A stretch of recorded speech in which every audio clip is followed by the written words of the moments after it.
y parece que un buen número de ellos recibieron el cristianismo con motivo del milagro de Pentecostés. Pero el judaísmo no era una religión proselitista, o agresiva con respecto a las religiones paganas. Los judíos piadosos se consideraban, y aún se consideran, el pueblo elegido, y no buscaban compartir su suerte con las gentes de otros pueblos, eran estos en todo caso que se acercaban a ellos y les instaban a que les enseñasen su religión. En cambio, el cristianismo era todo lo contrario. Jesús había dicho, id por todo el mundo y predicar el Evangelio a toda criatura.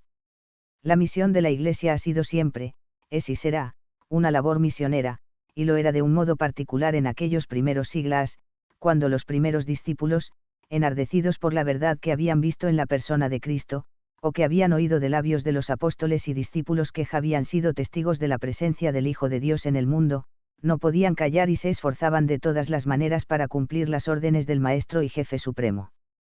Por esto el cristianismo, que empleaba todos los medios posibles para conquistar adeptos, era considerado como una religión ilícita. Además de esto, la determinación de los cristianos de separarse del mundo, les llevó a ser mirados como ateos, enemigos de los dioses y de la humanidad. Añádase a esto el hecho de que las reuniones nocturnas que celebraban y las relaciones de fraternidad que mantenían entre sí dieron lugar a que les acusasen de libertinos. Todo lo malo les fue atribuido y estos rumores populares les hicieron objeto de odios injustificados. El hambre, los terremotos, los reveses militares, las conflagraciones, los incendios, eran motivo para que el populacho se levantara contra ellos acusándoles de responsables de tales desastres, pues creían que sólo ellos podían haber provocado la ira de las divinidades. Por tal razón las persecuciones de los cristianos no pueden atribuirse exclusivamente a los decretos persecutorios de los emperadores, durante el periodo, llamado de las persecuciones. Desde el año 68, cuando Nerón hizo incendiar Roma y atribuyó el hecho a los cristianos, hasta la conversión de Constantino en el año 321, hubo jefes del imperio depravados, y otros bien intencionados y reflexivos, pero aun estos últimos, interesados en la rehabilitación del Estado, que iba decayendo, insistieron en las persecuciones contra los cristianos. Predominaba en ellos la idea que para rehabilitar y dar fortaleza al Estado era necesario restaurar la religión nacional que había enseñado al pueblo a considerar al emperador como un dios. Otras veces, aun dentro del reinado de un emperador benévolo tenía lugar algún conato de persecución por iniciativa del pueblo alborotado, o de algún procurador fanático y cruel. Muchas veces las persecuciones eran iniciadas por la plebe que les acusaba, como hemos indicado, de toda clase de crímenes, de inmoralidad, por el amor con que se trataban unos a otros llamándose hermanos, pues el mundo aún después de 20 siglos apenas puede comprender la realidad del amor cristiano sin el aliciente sexual, de canibalismo por el símbolo de la comunión, pues llegó a decirse que sacrificaban a niños y comían su carne y bebían su sangre. Finalmente, por la frecuencia con que apelaban y se referían al juicio de Dios, con que prevenían a las gentes de que el Todopoderoso iba a castigar a los pecadores del mundo, recibieron el apodo de enemigos del género humano. Esto era debido a que ellos consideraban inminente la segunda venida de Cristo trayendo tal juicio a la tierra. Para tener una idea del curso del cristianismo durante los 3 primeros siglos y poder ubicar los hechos referidos en los próximos capítulos, será útil dar una lista de los emperadores romanos y su actitud hacia el cristianismo. Vespasiano, 69 a 81. Fue el padre de Tito, el general que destruyó la ciudad de Jerusalén. Este emperador no persiguió a los cristianos. Domiciano, 81 a 96. Fue benigno con los cristianos al principio de su reinado, pero al final de su vida los persiguió con violencia empezando por su propia familia. Cuenta Eusebio, que temiendo este rey que los judíos se sublevaran y algún descendiente de sus reyes los empujara a ello, ordenó que se buscara a los descendientes de David. Por sus espías supo que vivían 2 nietos de Judas, el hermano del Señor, e hizo que le fueran presentados. Preguntóles si en efecto eran descendientes de David. A su respuesta afirmativa preguntóles por sus medios de vida. Respondiéronle que no tenían dinero, que juntos poseían un campo que cultivaban, produciéndoles lo necesario para vivir y pagar los tributos, y al mismo tiempo le enseñaron sus manos encallecidas por el trabajo. Domiciano preguntóles finalmente en qué consistía el reinado de Cristo y cuándo se realizaría. Contestáronle los nietos de Judas que el reinado de Cristo no era temporal ni terreno, sino angélico y celestial. Que se establecería al fin del mundo, cuando Cristo apareciera rodeado de gloria para juzgar a los vivos y los muertos y dar a cada uno según sus obras. Domiciano, al oír tales afirmaciones que consideró una manía inofensiva, entre burlas jocosas ordenó que fuesen dejados libres. Sin embargo, poco a poco se hizo déspota y cruel, sobre todo después del fracaso de su campaña contra los dacios. Se hizo llamar a sí mismo, Dominiset Deus, Señor y Dios, de ahí su nombre de Domiciano, y empezó a perseguir a los cristianos y a los judíos que se negaron a tributarle tales honores. Hizo desterrar al apóstol Juan a Patmos, y finalmente hizo asesinar a su propio sobrino Clemente y desterrar a este con su esposa Domitilia a la isla Pandataria, a pesar de que les había antes designado como herederos y sucesores suyos. Nerva, 96 a 98. Este emperador, que tuvo un reinado muy corto, mostróse justo y clemente con todos sus súbditos y también con los judíos, a quienes, habiendo sido desterrados por sus predecesores, les permitió regresar a sus hogares, devolviéndoles sus bienes. Prohibió se tomaran en consideración las acusaciones de los esclavos y libertos contra sus dueños, y hasta amenazó de muerte a aquellos que acusaron a sus amos convertidos al cristianismo. Ello trajo un descanso consolador para los cristianos, que fue de poca duración. Trajano, 98 a 117. Influido por Tácito y Plinio, sostuvo la religión del Estado como medida política, aun cuando se opuso a la persecución específica de los cristianos, pero autorizando su martirio si eran acusados y no apostaban, simplemente para castigar su terquedad. Plinio, gobernador de Bitinia, escribió al emperador explicándole cómo los cristianos celebraban su culto reuniéndose en el día del sol, domingo, para cantar himnos en loor de Jesucristo, participar de manjares inocentes, la Santa Cena, y juramentarse de no robar, ni cometer adulterio, no engañar, etc., y le preguntaba cuál debía ser su proceder con tales sectarios. Trajano respondió: a los cristianos no hay que andar a buscarlos, pero a los que de serlo sean acusados y convictos, aplíqueseles la pena. O sentencia inicua y contradictoria, exclamaba algunos años más tarde el jurista cristiano Tertuliano, no hay que buscarlos, luego son inocentes. Aplíqueseles la pena. Luego son culpados. Parece piedad y es crueldad, parece perdonar y en verdad y tormenta, si los condenas, ¿por qué no buscarlos? Si no hay que buscarlos, ¿por qué no hay que absolverlos? Tales son las contradicciones en que, desde tiempos primitivos, ha incurrido la intolerancia religiosa que no quiere tener el nombre de tal. Envalentonado Trajano por sus victorias, nos dicen las actas de los mártires, llegó a perder hasta este menguado espíritu de tolerancia y se inició la persecución, como veremos en el capítulo referente a la Iglesia en Palestina y el martirio de San Ignacio, obispo de Antioquía. Pero la conducta pública de los cristianos y su pronta disposición para sufrir el martirio, refutaba de un modo evidente las calumnias de que eran objeto e inclinaba en favor de la fe cristiana a las mentes más sensatas. Por ejemplo, Justino, el filósofo de Antioquía conocido bajo el nombre de Justino Mártir, en el Apologeticus dedicado al emperador Antonio escribe: yo que había abrazado la doctrina de Platón, al oír que los cristianos eran acometidos con calumnias y albels fuertes e intrépidos contra la muerte y las demás cosas que son consideradas como terribles, la tortura, juzgaba en mi interior, no es posible que tales hombres y mujeres se hubiesen entregado a los vicios y placeres como se les acusaba, porque quien que está entregado a las voluptuosidades de ella carne, o sea, intemperante, o tenga su delicia en comer incluso carne humana, podría abrazar gustosamente la muerte que ha de arrebatarle y privarle de todos sus apetitos, más bien. No procuraría vivir largamente en esta vida y por tanto pasar desapercibido de los magistrados, y mucho menos se delatarían espontáneamente como cristianos para así ser privados de la vida. Tenía, sin duda, toda la razón el noble filósofo y maestro cristiano de Roma, quien en el año 155 tuvo que dar su vida por Cristo en el anfiteatro con la persuasión y firmeza que veremos al referir su martirio. Adriano, 117 a 138. Este emperador era un gran fanático del paganismo. Si durante el imperio de Trajano no era lícita la profesión de cristiano, fue peor con su sucesor, que la condenó exprofesamente, de cuyas resultas se originaron tumultos y matanzas en muchas ciudades que no fueron atajadas por las autoridades locales, para complacer al emperador o para y adquirir popularidad entre el vulgo. Tales sucesos no duraron, sin embargo, mucho tiempo debido a que al paso del emperador por Atenas, dos sabios cristianos, Cuadrato y Arístides le presentaron brillantes apologías. Estos tuvieron más éxito que Ignacio con Trajano, pues Adriano publicó un edicto imperial amenazando con castigos a los que tomaran parte en aquellas manifestaciones tumultuosas contra los cristianos. Antonino Pío, 138 a 161. A Adriano siguieron los dos Antoninous.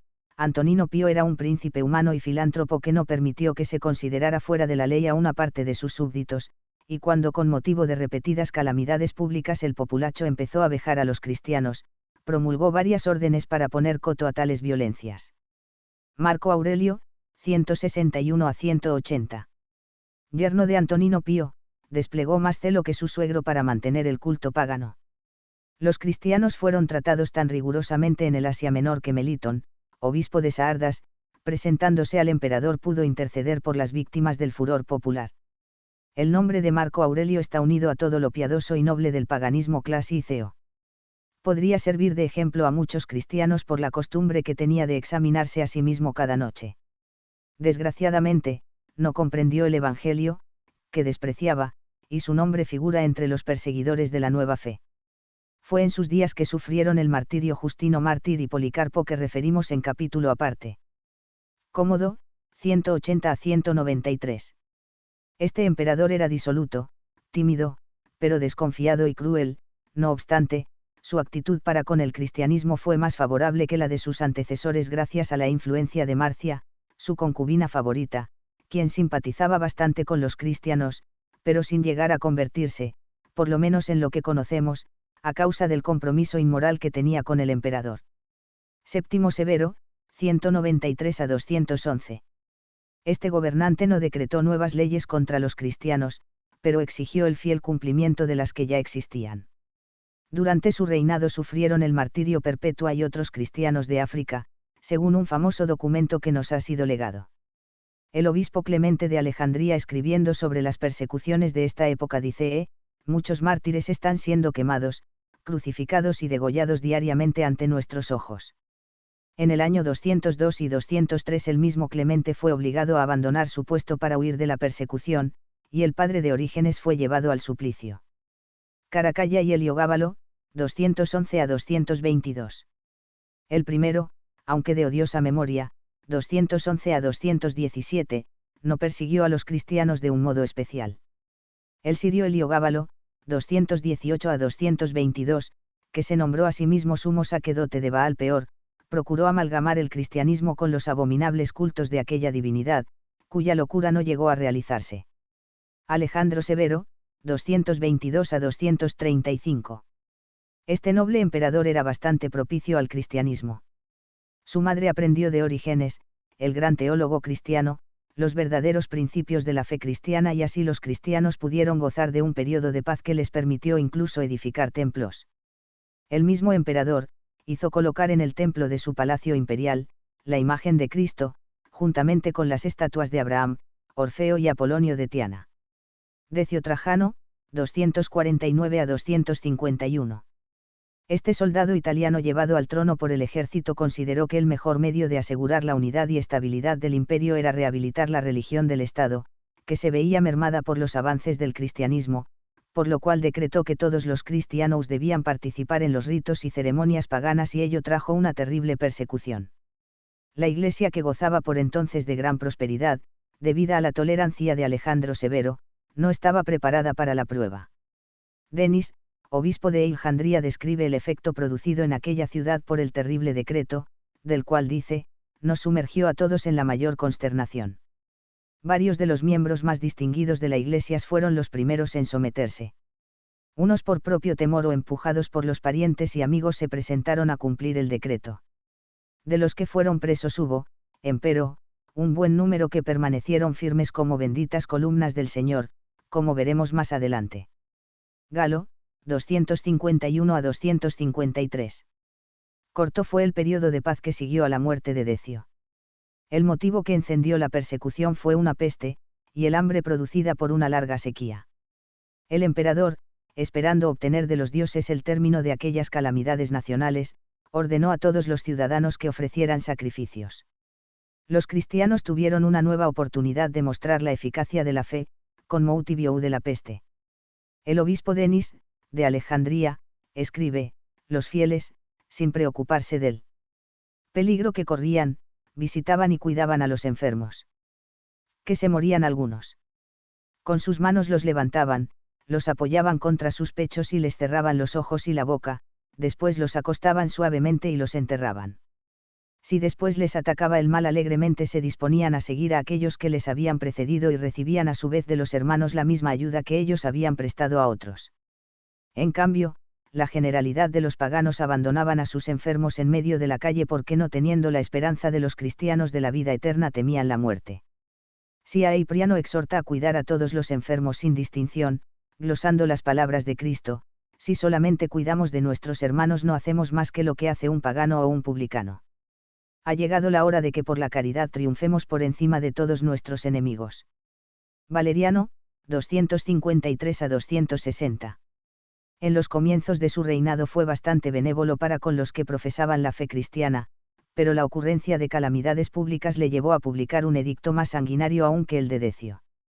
Fue en este periodo que sufrieron el martirio Cipriano, obispo de Cartago, Sisto, obispo de Roma, y muchos otros cristianos, como veremos en la sección correspondiente. También muchos templos fueron derribados. Galiano, 260 a 268. Este fue totalmente diferente de su antecesor, pues favoreció a los cristianos hasta el fin de su reinado. Hizo regresar a los desterrados, restauró los templos y prohibió las persecuciones. Esto dio un tiempo de respiro a los cristianos, que aprovecharon bien para organizar y consolidar las iglesias. Desgraciadamente, junto con este progreso entró en la Iglesia el mundanalismo. Ya que era tan fácil entonces hacerse cristiano sin temor a las persecuciones, muchos lo hicieron sin ser regenerados, y ello debilitó la Iglesia para la próxima y final persecución sangrienta que les aguardaba. Diocleciano, 280 a 305. Se supone que era esclavo de origen, pero fue elevado al trono por el ejército que admiraba sus proezas militares. Era tan bárbaro que no pudieron impedir la persecución que decretó, ni su esposa Prisca ni su hija Valeria, ambas cristianas.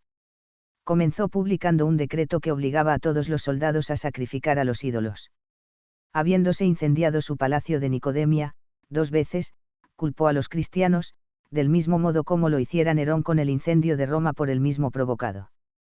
Otro decreto posterior ordenaba la destrucción de todos los templos cristianos, quemar todas las copias de los costosos códices, hechos a mano, de las Sagradas Escrituras. Debíase degradar a los oficiales y empleados del gobierno que fuesen conocidos como cristianos, y encarcelar a los que se negaban a sacrificar a los ídolos. Este edicto, publicado en enero del año 303, fue seguido de otro contra los obispos, que en aquel tiempo eran ya millares. Constantino, 306 a 337. Hijo del gobernador de Bretaña, las Galias e Hispania, o sea, lo que hoy comprende Francia y España desde el Canal de la Mancha al Mediterráneo, protegió a los cristianos de los últimos edictos persecutorios, siguiendo la misma política que su padre cuando llegó a emperador. Siéndolo, empero, tan solamente como emperador asociado, no pudo evitar las persecuciones de Maximiliano, que gobernaba el imperio en Oriente. Cuando finalmente derrotó a su rival Magencio, abrazó el cristianismo, se hizo prácticamente el protector y árbitro de la religión cristiana. Este suceso marcó un cambio radical en la posición del cristianismo dentro del Imperio Romano. Constancio y II, 337 a 377. Hijos de Constantino, se portaron de un modo indigno de la educación cristiana recibida, teniendo en prisión por algún tiempo a su primo Juliano, con lo que prepararon la reacción de este, su rival y sucesor. Juliano, 377 a 379. Sobrino de Constantino, se salvó de la gran matanza hecha por los soldados revolucionados contra la familia de su tío gracias a la influencia de un obispo cristiano, pero en lugar de agradecérselo se dedicó a leer de escondidas libros paganos. Enemigo acérrimo de su primo Constancio II, a quien derrotó y sucedió, declaróse hostil al cristianismo. Restauró los templos y el sacerdocio pagano, y copió costumbres cristianas, como la predicación y el canto de himnos, ordenando hacerlo en los templos paganos en honor de los dioses. Muerto en batalla contra los persas, se dice que sus últimas palabras fueron: «Venciste, Galileo». Teodosio, 379 a 395. En sus días el cristianismo se hizo definitivamente oficial. muchos obispos incitaron al pueblo a asaltar los templos paganos. Estos trataron de defenderse, pero careciendo de la tenacidad y fe profunda que caracterizó a los cristianos de tiempos anteriores cuando las cosas eran al revés, el paganismo fue vencido. Sin embargo, continuó, virtualmente, por su infiltración en el seno de las iglesias cristianas a causa de las conversiones falsas de quienes aceptaban el cristianismo para estar al día y complacer a las autoridades, pero muchos de estos paganos cristianizados, echando de menos muchas costumbres de su antigua religión, como el agua bendita, el incienso, la adoración de imágenes, la confesión privada, el purgatorio, etc., contribuyeron a introducir dichas costumbres y enseñanzas en el cristianismo nominal, dando lugar a las protestas de los iconoclastas, y sobre todo al gran movimiento evangélico de los paulicianos, que se extendió y perduró, prácticamente, hasta la Reforma. La invasión de los bárbaros, 323 a 360. Por muchos años había sido difícil a los ejércitos de Roma contener a las tribus germanas que vivían al otro lado del Danubio y el Rin.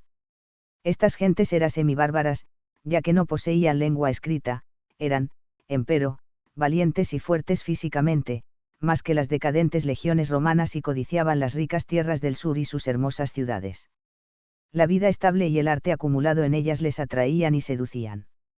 Los emperadores romanos que necesitaban fortificar su ejército permitieron que las tribus germanas, godos y visigodos, atravesasen los ríos que les habían servido de frontera y se estableciesen de forma pacífica en sus territorios menos poblados de Tracia y Misia, 375 a 376, ya que estas tribus estaban a su vez siendo acosadas por los hunos, más bárbaros aún, procedentes de Rusia. El Imperio Romano había sido dividido por Constantino en dos partes, occidental y oriental, gobernadas desde las capitales de Constantinopla, en el Bósforo, y Rávena en Italia. Cuando el ejército romano fue derrotado en el norte de Italia, Roma quedó prácticamente en manos del obispo de aquella capital, la cual tuvo que abrir por fin sus puertas al invasor norteño en el año 476. Los pueblos germánicos se extendieron por el Imperio. Los francos se apoderaron de las Galias, a las que dieron su nombre, Francia. Los godos invadieron España, los vándalos cruzando el Mediterráneo se extendieron por el norte de África y las islas de dicho mar. Los invasores fueron ganados pronto para la fe cristiana, atraídos por la seguridad con que hablaban los obispos y fieles de las iglesias acerca de los hechos históricos del cristianismo y las grandes promesas de Cristo para después de la muerte. Todavía la Iglesia poseía fervor misionero y pronto se pensó en llevar el conocimiento del Evangelio a los países de origen de los nuevos gobernantes, o sea el norte de Eilmanía, Escandinavia y Rusia.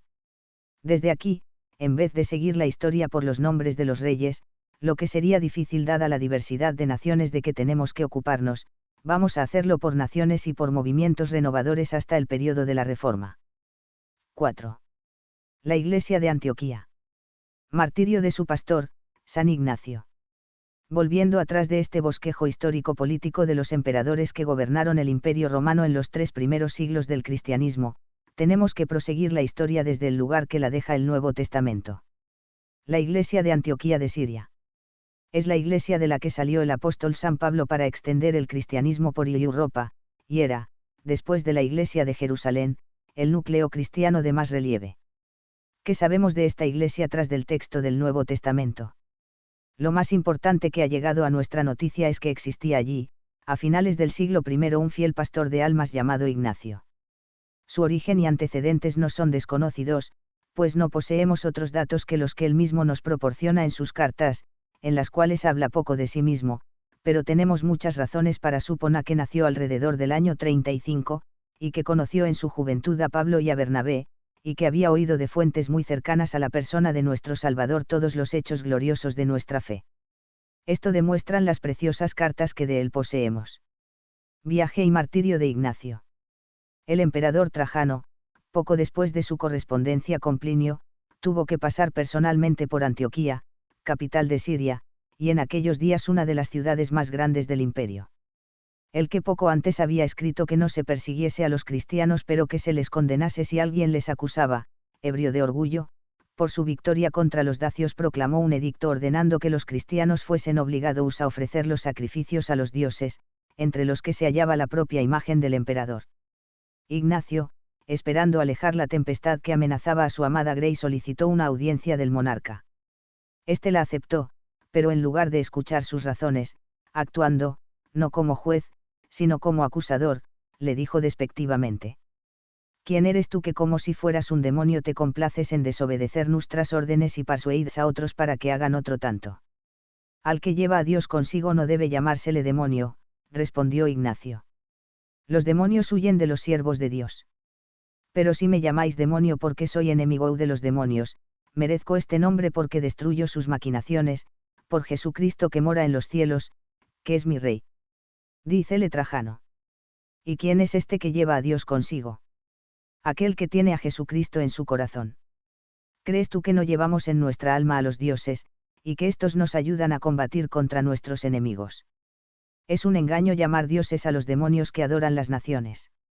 No hay más que un Dios, el que ha creado los cielos y la tierra, con todo lo que en ellos hay, y un Jesucristo, su Hijo único, cuyo reino me ha sido abierto. ¿Te refieres acaso a aquel Jesús que fue crucificado por orden de Poncio Pilato? Sí, me refiero a aquel que crucificaron mis pecados, y que condena la malicia del demonio, el cual, demonio, ha sido puesto debajo de los pies de los que llevan a Jesús en su corazón. ¿Pretendes tú llevar a Jesucristo, al crucificado, contigo? Sí, porque está escrito: habitaré en ellos y andaré con ellos. Concluido el interrogatorio, Trajano dictó la sentencia siguiente: ordenamos que Ignacio, que afirma llevar consigo a un crucificado, sea preso y conducido a la gran ciudad de Roma para que sirva de espectáculo al pueblo y de alimento a las fieras. Ignacio, al oír tal sentencia, exclamó: te doy gracias, Señor, porque has querido honrarme de un perfecto amor hacia ti, y de permitirme, como tu apóstol Pablo, que sea yo atado con férreas cadenas. Custodiado por 10 soldados fue conducido a Seleucia y de allí a Esmirna, donde tuvo el privilegio de poder hacer parada y ser hospedado por el anciano pastor de aquella iglesia, Policarpo, que pronto le seguiría en el camino del martirio. Durante su viaje pudo escribir varias cartas a las iglesias por donde había pasado, y a Roma a donde se dirigí con acento a. Preciosos mensajes que han llegado hasta nosotros. En la carta a los cristianos de Roma hacía referencia a los enviados de Antioquía que se habían adelantado al lento viaje de su pastor preso y estaban buscando buenas influencias para retrasar la ejecución de su amado obispo con la esperanza de que una vez llegara el emperador pudieran hacer anular la sentencia. Pero Justino les escribió en sentido totalmente contrario diciéndoles: por lo que a mí toca, escribo a todas las iglesias y a todas les encarezco que yo estoy presto a morir para Dios, con tal que vosotros no me lo impidáis. Yo os lo suplico, no mostréis para conmigo una benevolencia inoportuna. Permitime ser pasto de las fieras, por las que me es dado alcanzar a Dios. Trigo soy de Dios, y por las fieras he de ser molido, a fin de ser presentado como limpio pan de Cristo.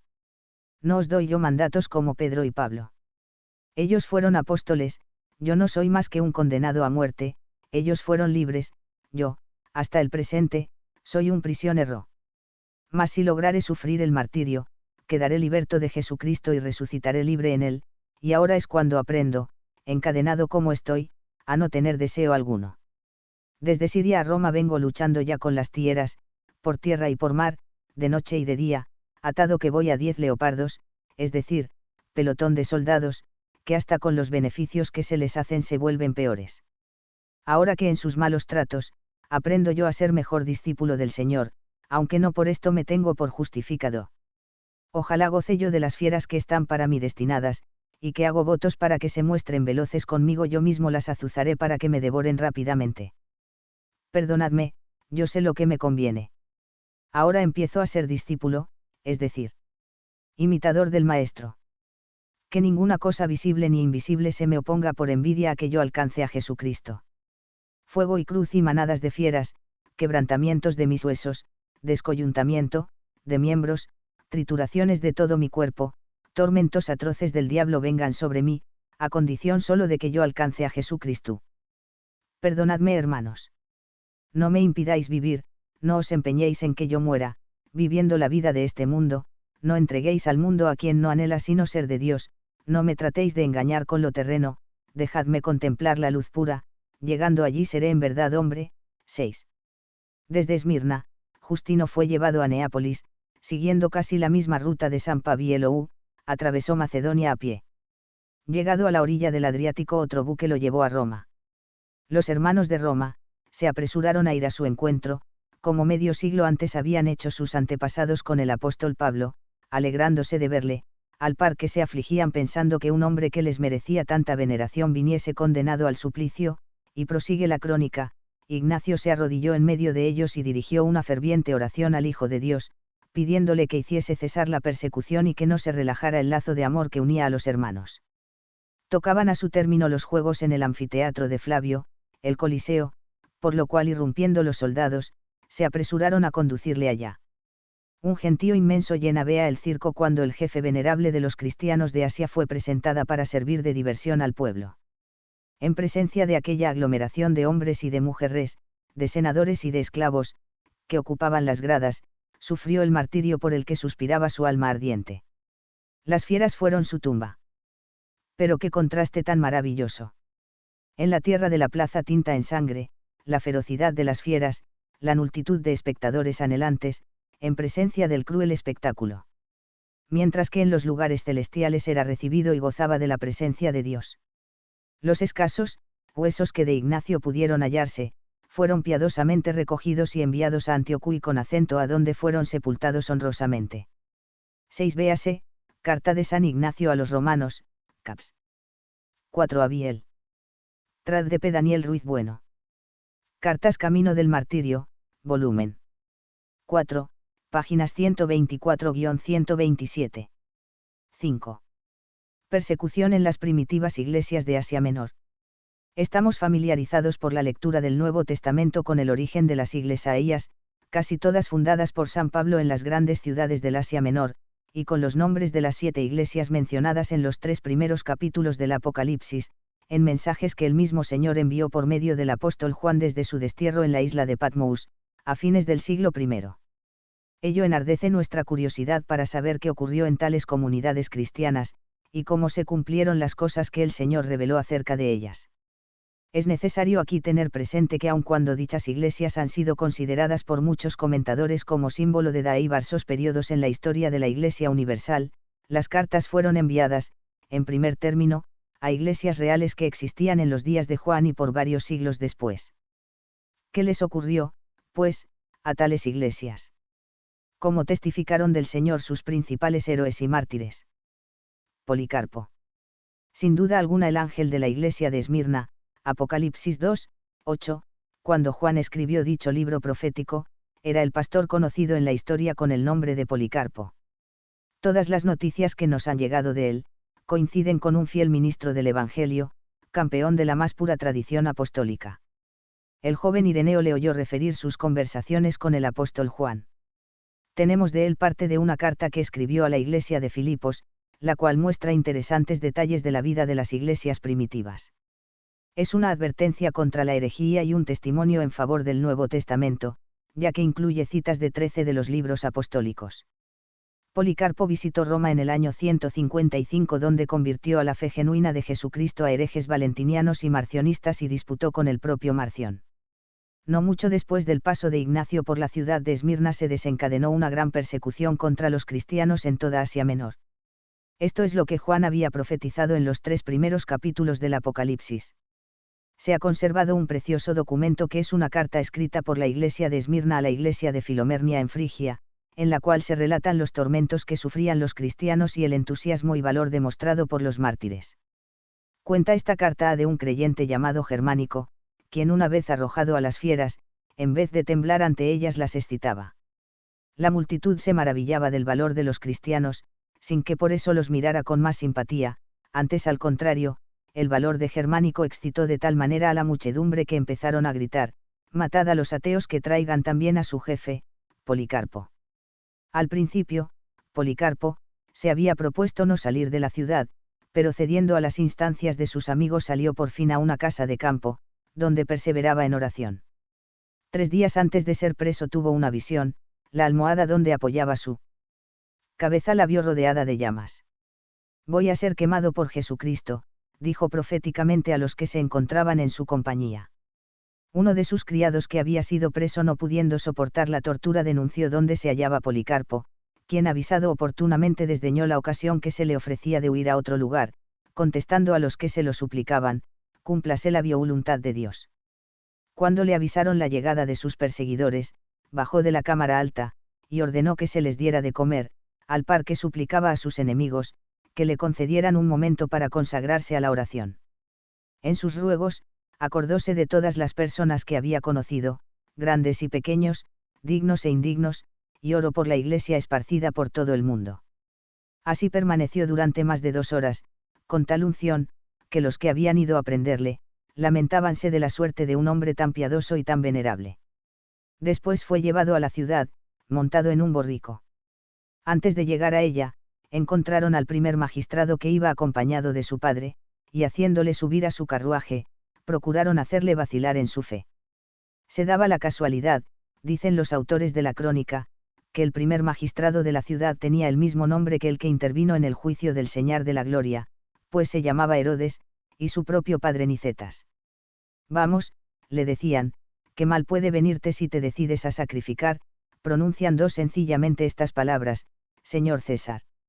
A pesar de aquella insistencia, Policarpo permaneció silencioso, hasta que a los ruegos de sus acompañantes replicó: Nunca seguiré vuestro consejo.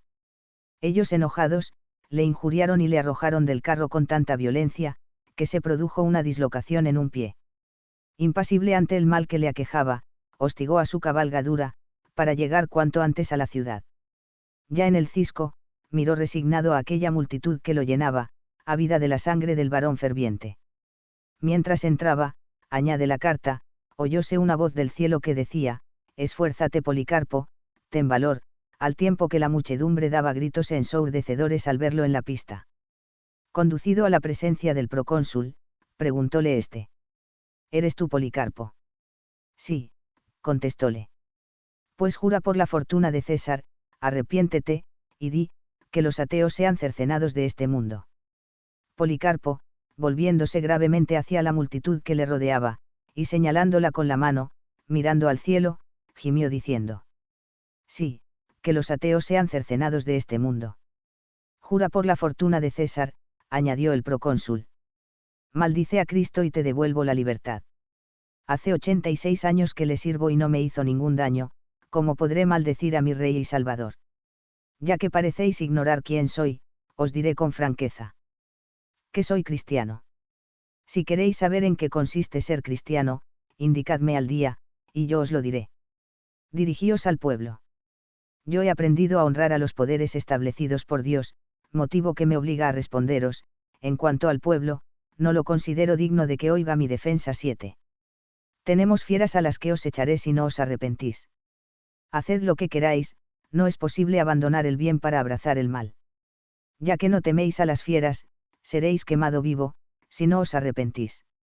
El fuego a que me condenáis llamea un instante, después se extingue, y es preciso saber que hay otro fuego que no se extinguirá nunca, reservado en el último juicio para los impíos. ¿Qué esperáis? Realizad en mí vuestros propósitos. El procónsul ordenó, desde luego, que un heraldo lo condujera en medio del circo, y anunciara por 3 veces que Policarpo había confesado que era cristiano. Furiosa la muchedumbre, daba gritos, diciendo: Este es el doctor del Asia, el padre de los cristianos, el destructor de nuestros dioses. Seguidamente llamaron al asiarca, el presidente de los juegos, pidiéndole que lanzara un león a Policarpo. El asiarca negóse a ello, alegando que había concluido la temporada de los juegos. Entonces todo el pueblo dio voces, diciendo: ¡Quemadle! ¡Quemadle! La multitud arrojóse a la calle, buscando las tiendas donde vendieran maderas, y en los baños, haces de leña. Los judíos se mostraron los más ardientes, la hoguera quedó formada en pocos instantes. Policarpo se quitó los vestidos y desabrochó su cinto, y como quisieran sujetarle con clavos al madero. Dejadme. Les dijo, que aquel que me da fuerzas para resistir el fuego, me las dará también para que inmóvil me consuma la hoguera.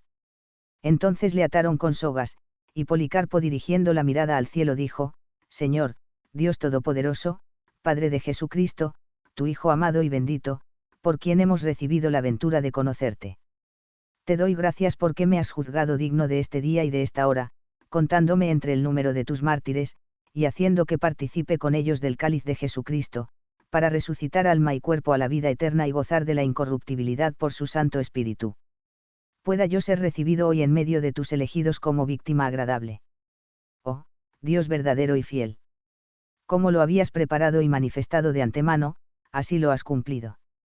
Yo te alabo, oh Dios, por todas estas cosas, te bendigo, te glorifico al par que a Jesucristo, tu eterno Hijo, divino. 7. Puede parecernos extraño a los que contemplamos la escena con la frialdad de la historia después de muchos siglos.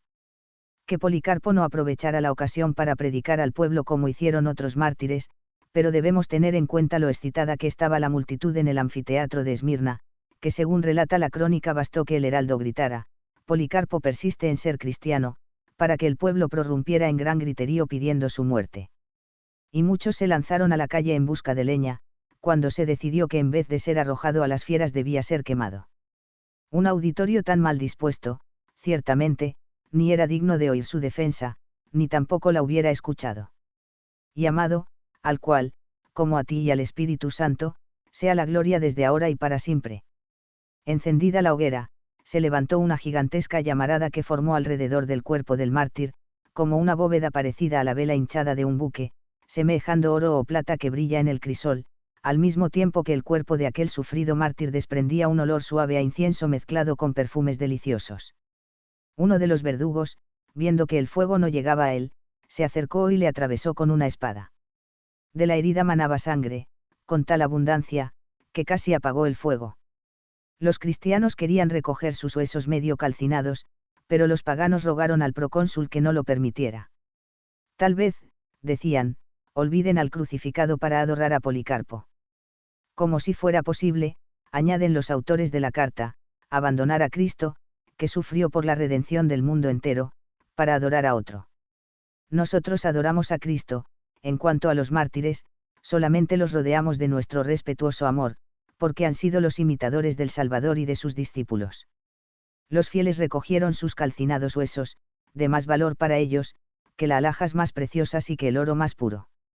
Los colocamos, añade la carta, en sitio a donde podamos llegar, si Dios lo permite, y celebrar con alegría el aniversario de su martirio. De Policarpo ha quedado su epístola a los filipenses, en la cual habla del apóstol Pabielou.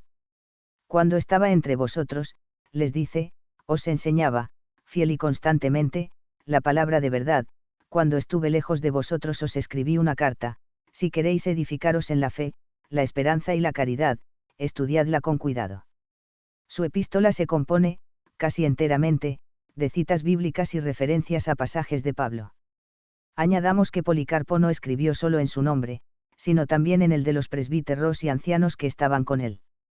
Debido a su larga vida, Policarpo es en alguna manera, el lazo que une la época apostólica con el siglo II. Uno de sus discípulos, Ireneo, obispo de Sion, vivía aún en el año 202. En una carta escrita al final de su vida, donde cuenta los recuerdos de su infancia, más frescos a su memoria que muchos sucesos más recientes, según dice, Ireneo da de su reverenciado maestro, los detalles siguientes. Yo podría indicar el sitio donde el bienaventurado Policarpo tenía la costumbre de sentarse para hablar, me acuerdo de su humor, de sus ademanes, de su talle. Podría repetir sus discursos, y ordinariamente lo que contaba de sus relaciones familiares con Juan, y con otros que habían conocido al Señor, de qué modo repetía sus discursos, y hablaba de los milagros de Cristo y su doctrina, como se lo habían visto. Todo lo que nos decía de estas cosas, estaba de acuerdo con lo que leemos en las Escrituras. Por la gracia de Dios, he escuchado con mucha atención, anotando cada detalle, no en el papel, sino en mi propio corazón, con lo que refresco a menudo el recuerdo de mi juventud. 8. Carta a Florino, en Eusebio, Historia Eclesiástica, Libro V, Cap 20, Col. 486. Persecución de otros fieles en las iglesias cristianas de Asia Menor en años sucesivos. No fueron solamente los pastores como Policarpo, quienes sufrieron persecución y martirio, la historia nos ha legado documentos muy antiguos que nos hablan de otros fieles nietos o bisnietos espirituales de San Pablo y San Juan, que tuvieron que pasar por el horno de la prueba en aquellos tiempos tan primitivos de la fe cristiana. No lejos de Efeso se halla la ciudad de Pérgamo donde accidentalmente residía el procónsul, aunque su residencia oficial era en Efeso. A él fueron presentados Carpo, pastor, un obispo, Papilo, diácono, y Agatónica, una mujer fiel, acusados de ser cristianos y desobedecer las órdenes del emperador. Hay duda en los historiadores si el emperador era Cómodo o Decio, ya que el documento no lo especifica. De ser el primero, este relato de martirio estaría estrechamente vinculado con el de Policarpo y los cristianos de a principios del siglo II, por tanto, naitos inmediatos espirituales de los apóstoles, aunque apenas hay diferencia en el lenguaje y valentía de los cristianos del siglo II y los del siglo III. Dice la crónica, 9. Carpo. El procónsul, después de tomar asiento, dijo: ¿Cómo te llamas? Mi primero y principal nombre es el de cristiano, mas si preguntas el que tengo en el mundo, yo me llamo Carpo. El procónsul dijo: Supongo que tenéis noticia de los decretos de los Augustos sobre vuestra obligación de venerar a los dioses gobernadores del universo, por lo cual os aconsejo que os acerquéis y sacrifiquéis. Carpo dijo: Yo soy cristiano y venero a Cristo, que vino en los últimos tiempos para salvarnos y nos libró del extravío del diablo, por tanto no sacrifico a semejantes simulacros. El mártir procedió a explicar que los dioses falsos representan a los demonios, los cuales han de ser condenados juntamente con aquellos que les siguen.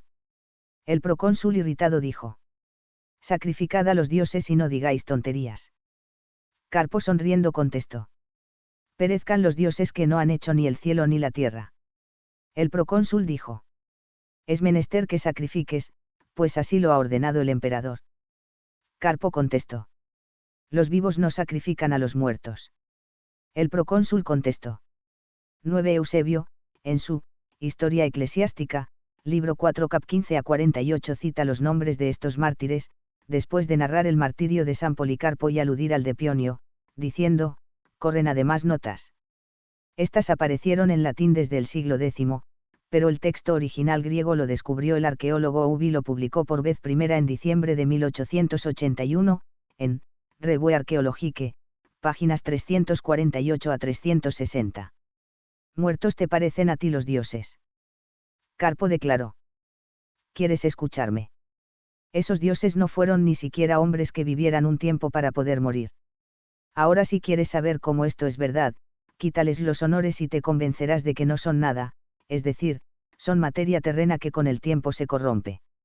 El procónsul dijo: Por haberte dejado hablar todas las tonterías que has querido, has acabado maldiciendo a los dioses y a los Augustos. Así, pues, para que la cosa no siga adelante. ¿Sacrificas o qué? Carpo contestó: Imposible que yo sacrifique, pues jamás sacrifiqué a ídolos. Inmediatamente, el procónsul mandó que lo colgaran del potro y lo desgarraran, a trozos, que iban saltando de piel y de carne. Durante el tormento, Carpo gritaba: Soy cristiano. Hasta que por fin desfalleció y ya no pudo hablar. Martirio de Papilo. Entonces, volviéndose el procónsul a Papilo, le preguntó: ¿Eres un concejal de tu ciudad? Él contestó: Soy un simple ciudadano. El procónsul dijo: ¿De qué ciudad? Papilo contestó: De Tiatira. El procónsul dijo: ¿Tienes hijos? Papilo contestó: Muchos, por la gracia de Dios. Mas uno del pueblo gritó: Esto de los hijos no es cierto, los cristianos llaman hijos a aquellos que se dejan convencer y se vuelven a su fe. El procónsul dijo: ¿Por qué me mientes diciendo que tienes hijos? Papilo dijo: ¿Quieres saber que no miento, sino que digo la verdad? En todas las ciudades de esta provincia tengo hijos según Dios. Mandado también suspender este del potro, fue desgarrado por 3 parejas de verdugos que se sucedieron, sin dar el mártir ningún grito, sino soportando como generoso atleta la rabia del enemigo. El procónsul, ante la constancia extraordinaria de los 2 mártires, les condenó a ser quemados vivos, y bajando del caballete ambos caminaban presurosos al anfiteatro a fin de verse cuanto antes libres del mundo. Clavaron primero a Papilo en el madero y lo levantaron en alto, y prendiendo fuego a la pira, recogido tranquilamente en oración, entregó su alma. Clavado, seguidamente, a Carpo se le vio sonreír. Los circunstantes, sorprendidos, le preguntaron: ¿Qué te pasa, que ríes? Y el bienaventurado dijo: He visto la gloria del Señor y me he alegrado, y no menos porque me voy a ser libre de vosotros y ya no tendré parte en vuestras maldades. Cuando el soldado prendió fuego en la leña amontonada, Carpo colgado del potro dijo: También nosotros somos hijos de la misma madre Eva y tenemos la misma carne que vosotros, la cual sufre, mas todo lo soportamos puesta la vista en el verdadero tribunal. Habiendo dicho esto y aplicado el fuego oró diciendo: Bendito eres Señor Jesucristo, Hijo de Dios, pues te has dignado darte parte también a mí, pecador, en esta suerte tuya. Y habiendo dicho esto entregó su alma. Agatónica. Una tal agatónica que estaba allí presente vio también la gloria del Señor que había visto Carpo. Dándose cuenta de que ello era un llamamiento del cielo, levantó su voz diciendo: Este banquete también para mí está preparado, tengo, pues, que tomar parte de este banquete glorioso.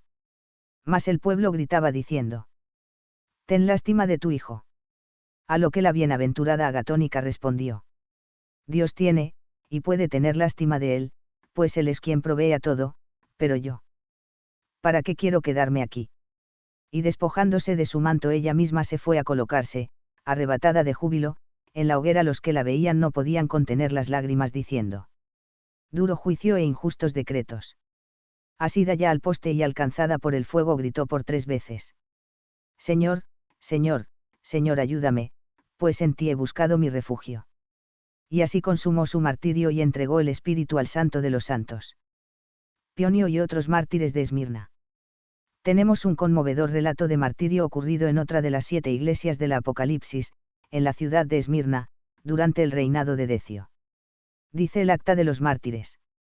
Así, pues, el día segundo del mes séptimo, un sábado mayor, la furia de la persecución descargó sobre Pionio, Sabina y Ascletíades, cuando celebraban el natalicio de Policarpo, y también sobre Macedonia y Leno. Hecha, pues, la solemne oración y participado de los elementos sagrados, se presentó Polemón, el neócoro o intendente del templo, acompañado de una turba de esbirros, que los jueces mayores le habían asociado para prender a los cristianos. Apenas Polemón vio a Pionio, pronunció con profana boca estas palabras: ¿No sabéis que hay un público edicto del príncipe, por el cual se nos manda sacrificar a los dioses? Pionio dijo: Conocemos ciertamente este edicto, pero nosotros solo obedecemos el mandamiento que nos dice obedecer y adorar a Dios. El neócoro dijo: Venid a la plaza pública para que os enteréis que es verdad lo que os digo. Así fue hecho, y Pionio al llegar a la plaza hizo un largo discurso exhortando a los esmirniotas y a los judíos, que también había muchos por ser día de sábado. Dichas por largo rato estas y muchas otras razones, como no daban muestras de callar Polemón y sus compañeros, el pueblo entero que estaba tan atento que nadie osaba interrumpirle, pero al decir nuevamente Pionio: Nosotros no adoramos a vuestros dioses ni recibimos con celeste veneración vuestras estatuas de oro. Los llevaron al atrio o residencia oficial. Allí la gente trataba de convencer a Pionio hablando de esta manera: Pionio, haznos caso a nosotros, pues tienes muchas razones por las que te conviene vivir y gozar de buena salud. Tú mereces vivir, no solo por los méritos de tus costumbres, sino por la mansedumbre de tu carácter. Bueno es vivir y sorber este hálito de la luz. Como le repitieron otras cosas a este tenor, dijo al fin Pionio: También yo digo que es bueno vivir y gozar de la luz, pero de aquella que nosotros deseamos. Hay otra luz distinta de esta por la que nosotros anhelamos, aunque no desconocemos, ingratamente, estos terrestres dones de Dios. Si los dejamos es porque deseamos otros mayores y por lo mejor despreciamos lo de acá.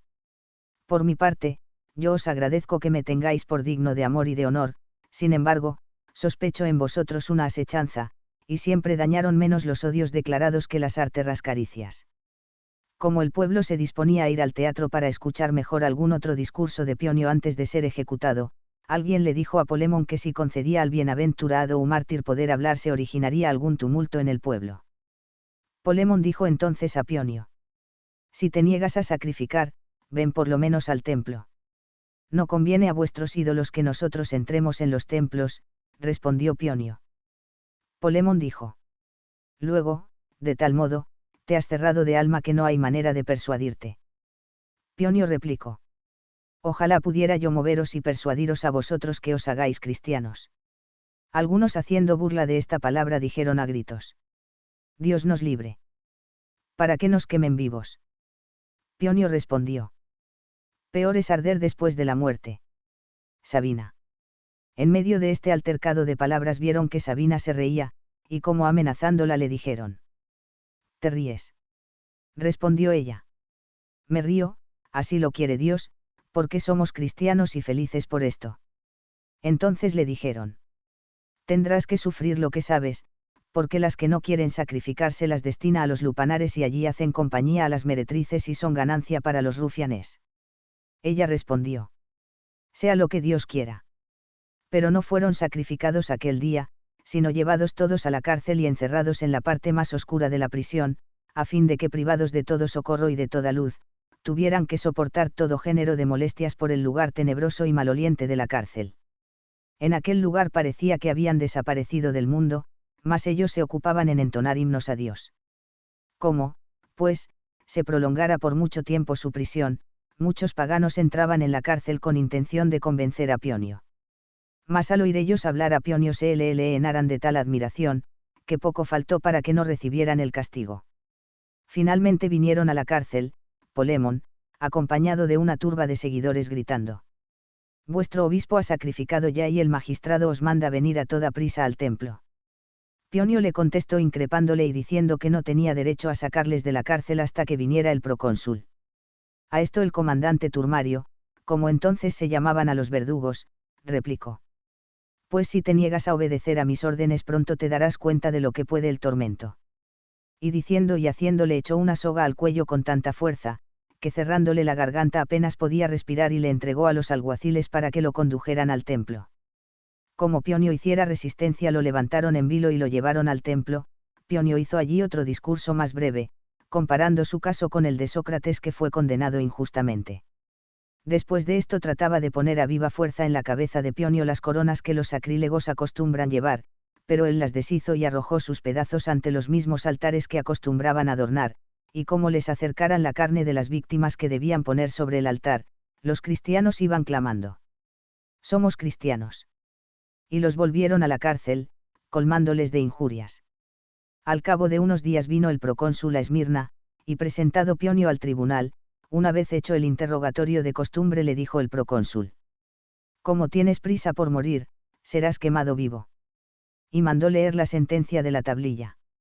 A Pionio, hombre de mente sacrílega, que ha confesado ser cristiano, mando sea abrasado por las llamas vengadoras, para, que ello infunda terror a los hombres y satisfaga la venganza de los dioses. Vino, pues, aquel gran varón camino del suplicio para servir de ejemplo a los cristianos y de placer a los sacrílegos. No vacilaba su paso ni le temblaban las rodillas, ni se entumecían sus miembros, como suele suceder a los que caminan a la muerte. No se turbaba su mente al ver llevar el mal ni retardaba su marcha con vacilantes pasos. Él llegado al estadio, antes de que el secretario de sesiones le diera la orden, él mismo se quitó sus vestidos y colocó sus miembros en el poste para que fueran atravesados por gruesos clavos. Al verle clavado el pueblo gritó. Cambia de sentir, Pionio, y te quitarán los clavos, como prometas hacer lo que se te manda. Entonces él dijo. Ya siento sus heridas y me doy cuenta de que estoy clavado, pero la causa principal que me lleva a la muerte es que quiero que todo el pueblo entienda que hay una resurrección después de la muerte. Después de esto levantaron los troncos en que estaban clavados Pionio y el presbítero Metrodoro, pegaron fuego a la pira y echándole leña cobró fuerza la llama, crepitando devastadora por entre los ardientes troncos y Pionio con los ojos cerrados y tácita a oración pedía a su Dios el último descanso. No mucho después abriendo los ojos miró con risueño rostro y diciendo, Amén, encomendó su espíritu a aquel que había de recompensarle con el premio debido. Adecuada defensa y rasgo generoso de un monstruo. Tenemos un acta que es una de las piezas más curiosas de la historia de las persecuciones, y se refiere también a las iglesias del Asia Menor. Acacio, obispo de Antioquía de Pisidia, véase Hechos 1 y 14, es llevado ante el tribunal del cónsul Marciano. Se traba entre el juez y el acusado una vivísima disputa, y el juez sin dar sentencia ni someter a tormento al obispo, transmite las actas del proceso el propio emperador Decio. Quisiéramos trasladar el acta entera, pero como se trata de un largo interrogatorio nos ceñiremos a lo más interesante. Después que Acadio les hubo hablado en altos términos acerca del Dios creador de todas las cosas, Marciano respondió. ¿Qué vanas filosofías te sorbieron el seso? Desprecia lo invisible y reconoce a los dioses que tienes delante de los ojos. ¿Y quiénes son estos a quienes me mandas sacrificar? Replicó Marciano. A Apolo, Salvador nuestro, el que aparta el hambre y la peste, y por el que todo el mundo se salva y rige. A Cacio, a ese que vosotros tenéis por intérprete de lo futuro. Buen adivino, cuando corriendo el infeliz